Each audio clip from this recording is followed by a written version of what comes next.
It's Friday mini vlog. காலையிலே வந்து இங்கே ரொம்ப பனி தெரியறதுனால கொஞ்சம் லேசியாக இருந்தது.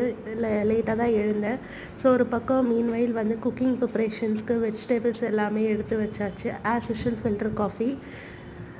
ஸோ இப்போ மடமடன்னு காயெல்லாம் நறுக்கி எடுத்துகிட்டு வந்துடலாம். ஸோ இன்றைக்கி வந்து பார்த்திங்கனாக்கா ஹஸ்பண்டோட லன்ச் பாக்ஸ் ரெசிபி வந்து பார்த்திங்கனாக்கா ஃப்ரைடேன்றதுனால பருப்பு சாம்பார், பீன்ஸ் பொரியல் தான் இன்றைக்கி அவருக்கு பேக் பண்ணி கொடுத்துருந்தேன்.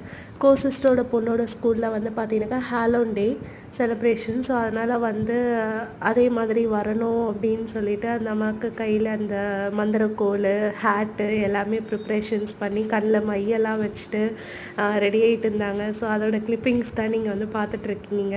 நான் வீடியோ எடுக்கிறேன்னு சொல்லவே நம்ம அப்படியே ஸ்டாண்டிங்லேயே நின்றுட்டாங்க. எந்த ஆக்ஷனும் பண்ணலை. செம்ம ரெயின் என்னுடைய லொக்கேஷன் தான். அதனால் இன்னைக்கு கோவிலுக்கு போல் வீட்டிலே பூஜை பண்ணிடலான்னு சொல்லிட்டு பண்ணிட்டேன்.